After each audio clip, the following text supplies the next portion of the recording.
ప్రభునామానికి స్తోత్రం కలుగును గాక. ప్రియమైన వారలారా, మన జీవితాల్లో దేవుడు మన ప్రతి అడుగును, ప్రతి క్రియను, ప్రతి విధమైన మన యొక్క జీవితాన్ని ఆయన లెక్క వేస్తున్నాడని గమనించాలి.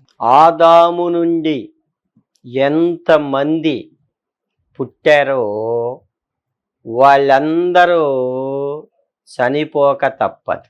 మనుషులు ఒక్కసారి మృతి నొందాలి. మృతి నొందిన తర్వాత ఏం జరుగుద్ది? ఆ తరువాత తీర్పు జరుగుద్ది. సజీవులకు మృతులకు కూడా దేవుడు తీర్పు తీరుస్తాడు. దేవుడు ఎలాంటి వాడు? ఆయన కృపా కనికరము జాలి కలిగిన దేవుడు.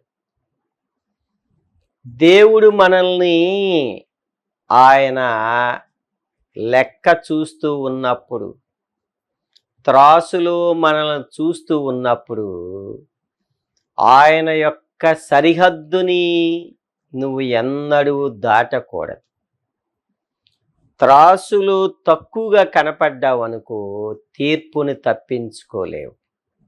దేవుని వాక్యం చూద్దాం రండి. దానియేలు గ్రంథం 5వ అధ్యాయం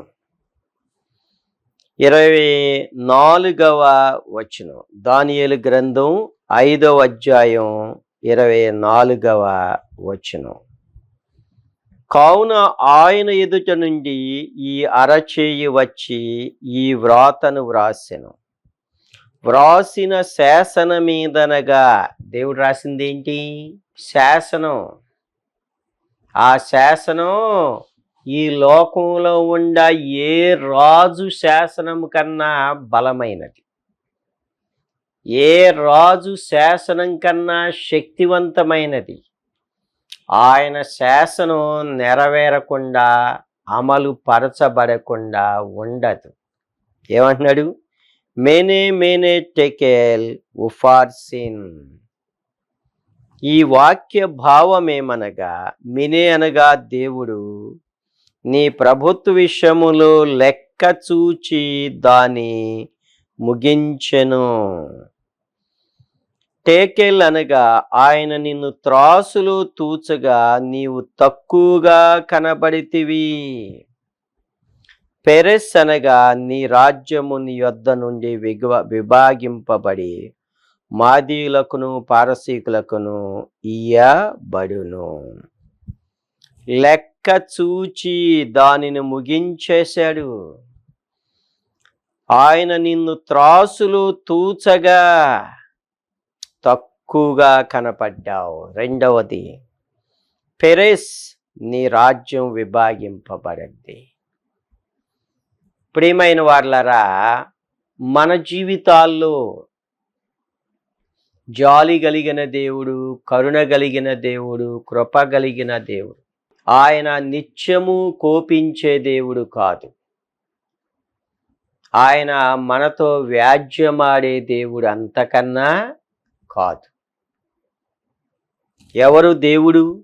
103వ కీర్తనలో ప్రభు యొక్క మనసు ఎలాంటిదో మనం చూస్తాం. చూడండి, కీర్తనల గ్రంథం 103వ కీర్తన. ప్రభు ఎలాంటి వాడు? ఏమన్నాడు చూడండి, లేక 8వ వచనం. యెహోవా దయాదాక్షిణ్య పూర్ణుడు. ఆయన దయను దాటి మనం వెళ్ళకూడదు. దీర్ఘశాంతుడు. ఆయన దీర్ఘశాంతాన్ని దాటి నువ్వు వెళ్ళకూడదు. కృపా సమృద్ధి గలవాడు. ఆయన కృపని త్రోసివేయకూడదు. ఇంకేమన్నాడు తర్వాత? ఆయన ఎల్లప్పుడూ నిన్ను వాదించే, నీతో వద్దురా, ఇది చెయ్యొద్దురా, ఇది ఆపరాని చెప్పే దేవుడు కానే కాదు. చెప్తాడు అంతే కొన్నిసార్లు. ఆయన నిత్యము కోపించువాడు కాదు. ఆయన కృపా కనికరము జాలి దీర్ఘశాంతము కలిగిన దేవుడు. మరి అలాంటి దేవుని యొక్క కృపను దీర్ఘశాంతాన్ని, ఆయన యొక్క దయా దాక్షిణ్యతను నీవు త్రోసివేసేవనుకో, ఇక మిగిలేదేంటి? తీర్పే మిగులుద్ది. ఇది నేడు కృపాకాలం. ఇప్పుడిది డే ఆఫ్ గ్రేస్, ఇది కృపాయుగం. ఇది దీని తరువాత ద డే ఆఫ్ జడ్జిమెంట్, తీర్పు దినం రాబోతుంది, ఉగ్రత దినం రాబోతుంది. మన పాపములన్నిటినీ లెక్క చూసి తీర్పునిచ్చే దినాలు రాబోతున్నాయి. తెలుసుకున్నావు ఎప్పుడన్నా? దేవుడు రాబోతున్నాడని చెప్పబడే ఈ దినాల్లో ఒక రాజు పట్లే దేవుడు ఇలా చేస్తే సామాన్యమైన మానవులమే దేవుని యొక్క తీర్పును తప్పించుకోగలమా? దేవుని యొక్క న్యాయ తీర్పుని, న్యాయ సింహాసనం ఎదుట మనం తీర్పుని తప్పించుకోగలము? ఆలోచన చేయండి. చాలామంది మేం చేసేది ఎవ్వరికి తెలియదులు అనుకుంటారు. నీవు పుట్టినప్పటి నుంచి ఇప్పటి వరకే ఏం చేసేవో, ఏం మాట్లాడేవో, ఎక్కడికి వెళ్ళేవో, ఎన్ని అబద్ధాలు ఆడేవో, ఎన్ని అపవిత్ర పనులు చేసేవో, ఎంత కపటంగా ప్రవర్తించేవో, ఎంత వేషధారణ, దుర్మార్గత, మోసంతుండవో, ఇవన్నీ రికార్డెడ్. మళ్ళా నువ్వు ఇంకెంత కాలము బ్రతుకుతావో అవన్నీ రికార్డెడ్. చనిపోయిన వారికి, సజీవులకు, మృతులకును కూడా తీర్పు తీర్చే దేవుడు. సజీవులకు దేవుడు తీర్పు తీరుస్తాడు, మృతులకు కూడా తీర్పు తీరుస్తాడు. ఇంకొక్కడు గుర్తుపెట్టుకోండి, దానియేలు గ్రంథం 5వ అధ్యాయములో సజీవుడైన బెల్షాజరుకి దేవుడు ఎన్నో కృపలను ఇచ్చాడు. అక్కడే చెప్తున్నాడు చూడండి, దానియేలు గ్రంథం 5వ అధ్యాయం 20వ వచనం చూడండి. అయితే అతడు మనస్సును అతిశయించి బలాత్కారము చేయుటకును అతని హృదయమును కఠినం చేసుకొనగా దేవుడు అతని ప్రభుత్వమును అతని నుండి తీసివేసి అతని ఘనతను పోగొట్టెను. దానియేలు గారు నెబుకద్నెజరు గురించి జరిగినది చెప్తున్నాడు. అలా చెప్పి 22వ వచనంలో చూడండి, బెల్షాజరు అతని కుమారుడవగు నీవు ఈ సంగతి ఎంతయు ఎరిగియుండియు. దేవుడు చెప్పకుండా ఏది చేయడు. దేవుని యొక్క తీర్పులు ముందే చెప్పబడతాయి, ప్రకటించబడతాయి. పాపం చేసేవారులారా, దేవుని తృణీకరించేవారులారా, ప్రభు యొక్క మహోన్నత నామాన్ని, ఆయన అధికారాన్ని తృణీకరించేవారులారా, దేవుడు అంతా లెక్క చూస్తూ ఉన్నాడు. ఆయన దయాదాక్షిణ్యతని నీవు దాటిపోతే ఇక వచ్చేది తీర్పే. బెల్షాజర్ లాంటి వాడే తీర్పులోనికి వస్తే, ఐగుప్తులో ఫరో లాంటి వాడే తీర్పులోనికి వస్తే నువ్వేనా తప్పించుకోగలవా? ఎవ్వరూ తప్పించుకోలేరు. గుర్తుపెట్టుకోండి, మన ప్రతి అడుగుని ఆయన లెక్క వేస్తూ ఉన్నాడు. ఇదిగో 22వ వచనం, 5వ అధ్యాయం 22వ వచనంలో, బెల్షాజరు అతని కుమారువగు నీవు ఈ సంగతి ఎంతయు ఎరిగియుండియు. బెల్షాజర్ రాజు. ఆయన ఏ రాజు? 120 సంస్థానాలకి ఆయన రాజు. అర్థమైందా? అలాంటి గొప్ప రాజుని ఏమంటున్నాడు దానియేలు గారు? రాజా అంటల్లా, అయిపోయింది. ఎందుకని? అయిపోయింది ఆయనకి. ఇక దేవుడు ఆయన్ని గౌరవించేది లేదు. బెల్షాజరు అని పేరు పెట్టి సంబోధిస్తున్నాడు. అతని కుమారువగు నీవు తమరు అంటల్లా, నీ మనస్సును అణచుకొనక. ప్రియమైన వారలారా, దేవుడు మనతో మాట్లాడినప్పుడు లోబడటం. ప్రతి మానవుడితో దేవుడు మాట్లాడతాడు. ప్రతి పాపిని దేవుడు హెచ్చరిస్తాడు. ప్రతి దుర్మార్గతని నువ్వు ఎలాంటి వాడవైనా సరే, ఎలాంటి వాడవంటే ఎంత ధనవంతుడివైనా, ఎంతటి దాసుడివైనా, దేవుడు నీతో మాట్లాడతాడు, నిన్ను హెచ్చరిస్తాడు, నిన్ను గద్దిస్తాడు, నీ పాపాన్ని నీకు తెలియచేస్తాడు. ఇవన్నీ దేవుడు ముందుగా నీ పట్ల హెచ్చరికలు, గద్దింపులు జరుగుతాయి. ఇవన్నీ నీవు తెలిసియుండియు ఎరిగియుండియు నీ మనస్సును అణుచుకొనలేదు అనుకో, పరలోకమందున్న ప్రభు మీద నిన్ను నీవే హెచ్చించుకొంటివి. చాలామంది నేటి కాలం ఇలాంటి వాళ్ళు ఉన్నారు. దేవుణ్ణి దూషిస్తున్నారు, హెచ్చింపు మాటలు మాట్లాడుతున్నారు. ఇవన్నీ రికార్డ్ అవుతున్నాయి. ఇవన్నీ దేవుడు చూస్తున్నాడు. దేవుడన్నీ లెక్క వేస్తున్నాడు, భద్రపరుస్తున్నాడు. భద్రపరిచి ఏం చేస్తాడు? చూస్తాడు. ఒకవైపునేమో నీ పాపాన్ని చూస్తాడు, రెండవ వైపున ఆయన దయా దాక్షిణ్యత, కృపా కనికరం, ప్రేమను చూస్తాడు. అర్థమైందా? ఆయన ప్రేమ తేలిపోయిందనుకో, నీ పాపమే తూగిపోయిందనుకో, ఇక నువ్వు తక్కువగా కనపడ్డావు. అంతే. ఇక నీకు తీర్పు తప్పదు, శిక్ష తప్పదు, అవమానం తప్పదు, నరకము తప్పదు. గమనించరా?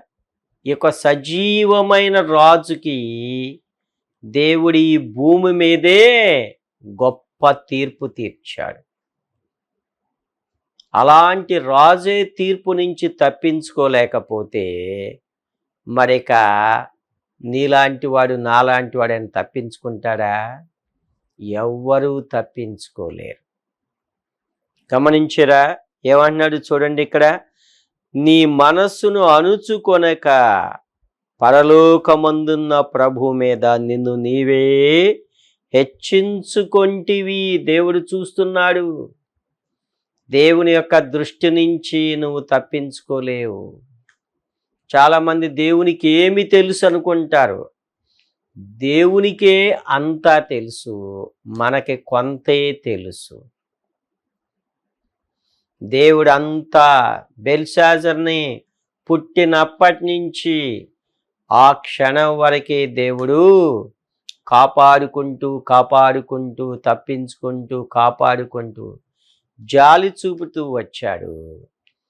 ఇక త్రాసులో తక్కువగా కనపడ్డాడు.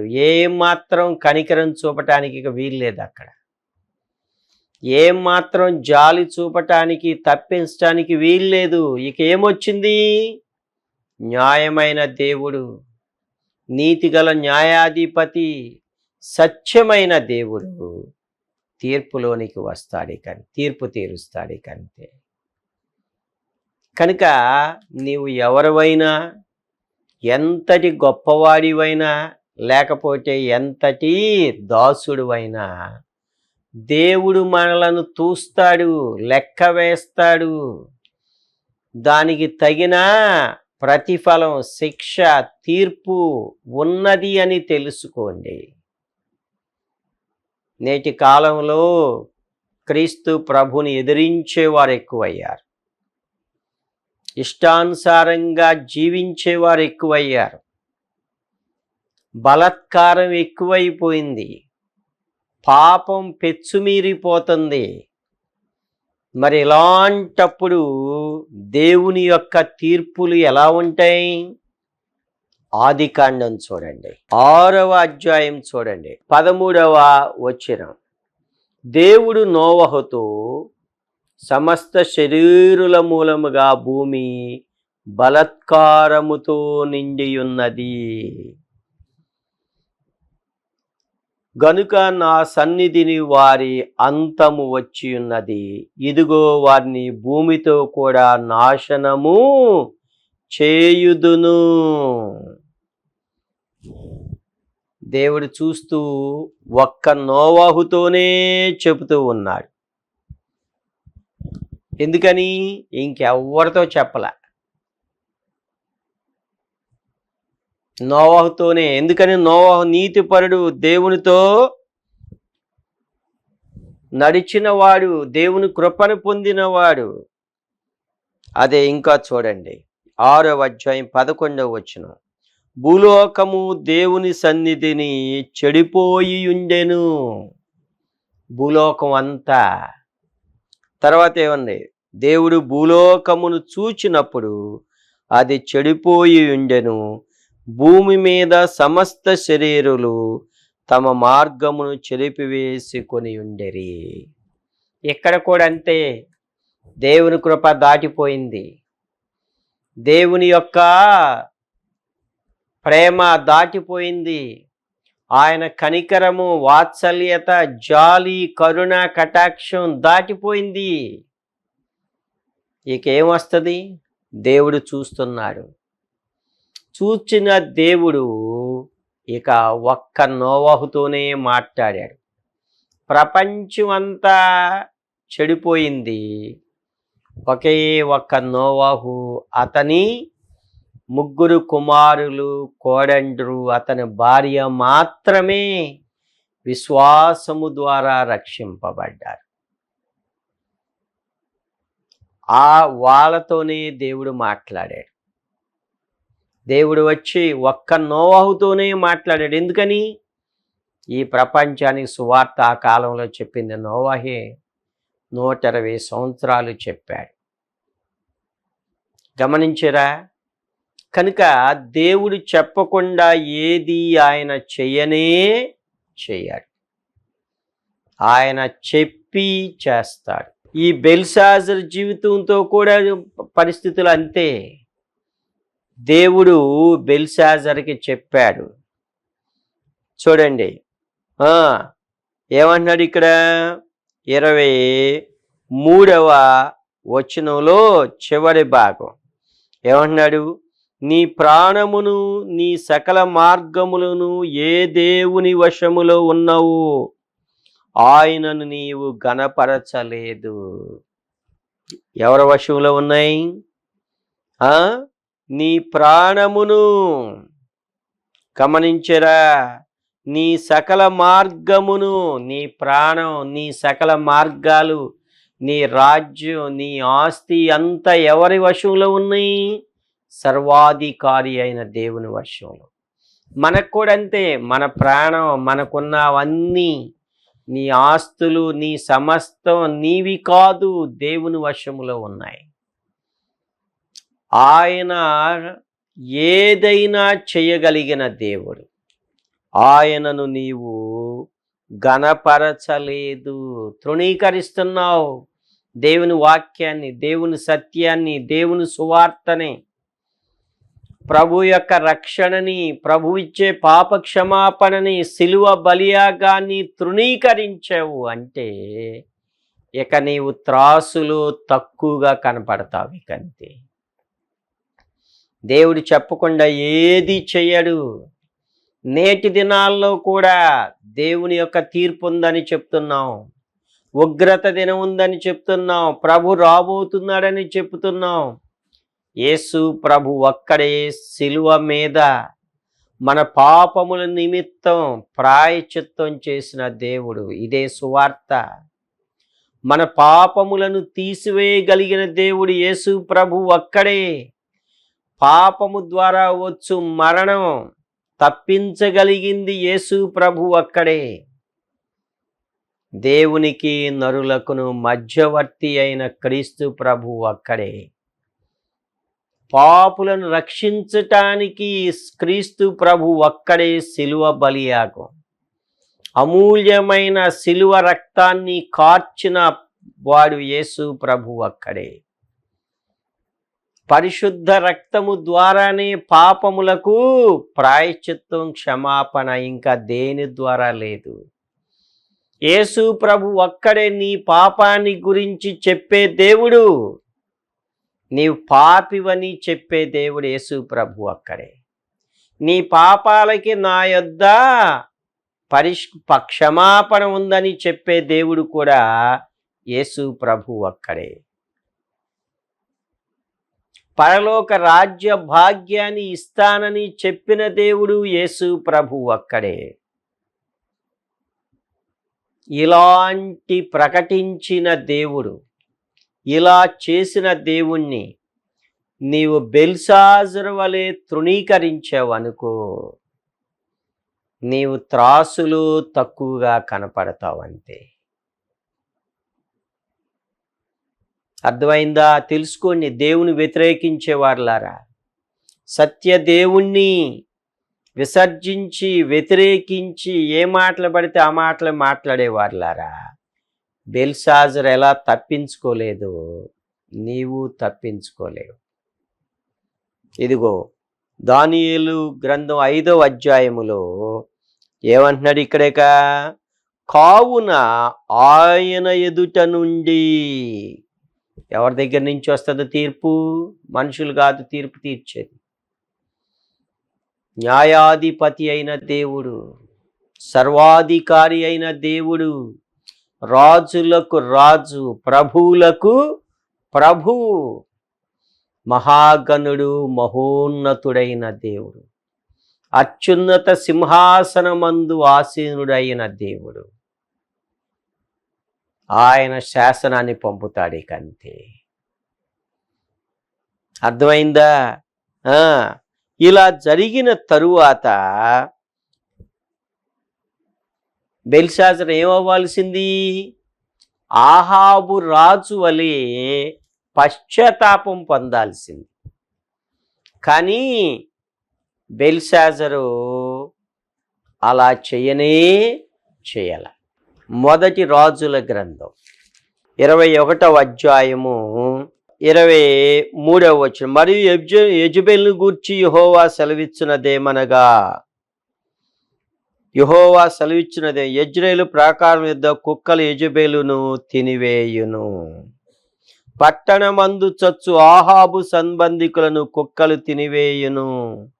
బయట భూములలో చచ్చువారిని ఆకాశ పక్షులు తినివేయును అని చెప్పాను. తన భార్య అయిన యెజెబెలు ప్రేరేపణ చేత యెహోవా దృష్టికి కీడు చేయు తన్ను తాను అమ్ముకొనిన ఆహాబు వంటి వాడు ఎవడునూ లేడు అని ఆహాబు గురించి ఏలియా ప్రవచించాడు. ఆహాబు యొక్క గర్వం దిగిపోయింది, అహంకారం దిగిపోయింది, అంతా దిగిపోయి ఆహాబు ఏం చేశాడు చూడండి. 27వ వచనం, మొదటి రాజుల గ్రంథం 21:27. ఆహాబు ఆ మాటలు విని తన వస్త్రములను చింపుకొని గోనెపట్ట కట్టుకొని ఉపవాసముండి గోనెపట్ట మీద పరుండి వ్యాకుల పడుచుండగా, బెల్షాజరు కూడా ఇలాంటి అవకాశం ఉంది. బెల్షాజర్కి ఆహాబు కిరీటం తీశాడు, రాజవస్త్రాలు తీసాడు, గోనె పట్ట కట్టుకుని క్షమాపణ వేడుకొన్నాడు. బెల్షాజరు ఆ పని చెయ్యలా. గర్వాన్ని వదల్లా, అహంకారాన్ని వదల్లా. ఏమైపోయాడు బెల్షాజరు? ఆ రాత్రి అందే బెల్షాజరు హతమైపోయాడు. 30వ వచనంలో చూస్తాం. ఆ రాత్రి అందే కల్దీయుల రాజుకు బెల్షాజరు హతమాయను. ప్రియమైన వాళ్ళారా, బెల్షాజరుకి సమయం ఉన్నా సరే సద్వినియోగం చేసుకోలా. ఆహాబుకి సమయం ఉంది, సద్వినియోగం చేసుకున్నాడు, కాపాడబడ్డాడు. మొదటి రాజులు 21:29. ఆహాబు నాకు భయపడి వినయముగా ప్రవర్తించుట చూచెదువా? నాకు భయపడి అతడు వినయముగా ప్రవర్తించుట చేత ఆ అపాయము అతని కాలమునందు సంభవింపకుండా ఆపి అతని కుమారుని కాలమందు అతని కుటుంబీకుల మీదకి నేను దానిని రప్పించెదను. ఆహాబు కాపాడబడ్డాడు. ఆహాబు క్షమాపణ వేడుకున్నాడు. అయితే బెల్షాజరు సమయం ఉన్నా సరే ఆయన ఒప్పుకోలా, పాపాన్ని గురించి పశ్చాత్తాపడలా. ఏమయ్యాడు? రాత్రికి రాత్రే చనిపోయాడు. ప్రియమైన వారలారా, బెల్షాజరుకి ఆ రాత్రే సమయము, నీకిప్పుడు చాలా సమయం ఉంది. ఇదే నీకు అనుకూలమైన సమయం, ఇదే రక్షణ దినం. వ్యతిరేకతలు మానుకోండి. తీర్పు తీర్చే దేవుని యొద్దకు వచ్చి, ప్రభు ఆ తీర్పు నుండి నన్ను తప్పించు, నా పాపములు నా ఎదుటే ప్రత్యక్షం అవుతున్నాయి, నా మనసాక్షి మీద ఆరోపణ చేస్తున్నావని ప్రభులో నీ జీవితంలో మార్పు చెందటానికి నువ్వు పశ్చాత్తాపడు. నువ్వు ప్రభు సన్నిధిలో నీ పాపాన్ని నువ్వు ఒప్పుకున్నట్లయితే కనికరాన్ని, కృపను పొందుతావు. యేసు ప్రభు కార్చిన పరిశుద్ధ రక్తములో నీకు పాప క్షమాపణ కలిగి దేవుని బిడ్డగా నీవు మార్చబడతావు. తీర్పు నుండి నీవు తప్పించబడతావు. మరణములో నుంచి జీవములోనికి నీవు దాటించబడతావు. పరలోక రాజ్య భాగ్యాన్ని ప్రభు నీకు దప్పిస్తాడు. కనుక ప్రియమైన వారలారా, బెల్షాజరు వలె ఉండకూడదు. నీ జీవితాన్ని తక్కువగా చేసుకోవద్దు. ఆయన చూస్తున్నాడు. సజీవులకు ఆయన తీర్పు తీర్చే దేవుడు, మృతులను సైతము తీర్పు తీర్చే దేవుడు. రాజులను సైతము ఆయన ఎదుట నిలువలేరు. కనుక ఈ సమయంలో దేవుని వాక్యం వినే నీవు ఎలాంటి గర్వం, అహంకారం, వ్యతిరేకత, దేవదూషణ, ఇంకా ఏదైనా వ్యతిరేకత ఉన్న ఎడల సత్యాన్ని తెలుసుకో. పరిశుద్ధ రక్తాన్ని కార్చిన దేవుని దగ్గరకు రా. నీ పాపం నుంచి నిన్ను విడిపించగలిగిన దేవుని దగ్గరకు రా. నిన్ను పరలోక రాజ్యం చేర్చే దేవుని దగ్గరకు రా. ప్రభు నిన్ను క్షమించి నీకు నిత్య రాజ్యాన్ని దయచేస్తాడు. ఆయన కృపని నీవు పొందుకుంటావు. ఆయన రక్షణను నీవు పొందుకుంటావు. అలాంటి గొప్ప రక్షణను ప్రభు నీకు దయచేస్తాడు. లేకపోతే ఇంత గొప్ప రక్షణను నీవు నిర్లక్ష్యం చేస్తే తీర్పుని తప్పించుకోలేవు, నరకాన్ని తప్పించుకోలేవు. కనుక ప్రభు సన్నిధిలో నువ్వు నీ పాపాన్ని నీవు ఒప్పుకొని రక్షించబడవలసిందిగా ప్రభు నామములో నిన్ను ప్రేమతో మనం చేస్తున్నాం. అలాంటి రక్షణ భాగ్యాన్ని ప్రభు నీకు అనుగ్రహించునుగాక. ప్రార్థన చేసుకుందాం. పరిశుద్ధుడా, దయగల తండ్రి, ఎవరు ప్రభు ఆ తండ్రి నాయన నీ యొక్క ఉగ్రతకి, నీ తీర్పుకి నాయన గురి కాకుండా నీవిచ్చే గొప్ప రక్షణను పొందుకొని పరలోక రాజ్య భాగ్యము చేరి తీర్పు నుంచి, నరకము నుంచి తప్పించుకునే కృపను దయచేయమని మా ప్రభువైన యేసుక్రీస్తు నామములో ప్రార్థించి వేడుచున్నాం తండ్రి. ఆమేన్, ఆమేన్. ప్రభు రక్షణ భాగ్యం దయచేయునుగాక.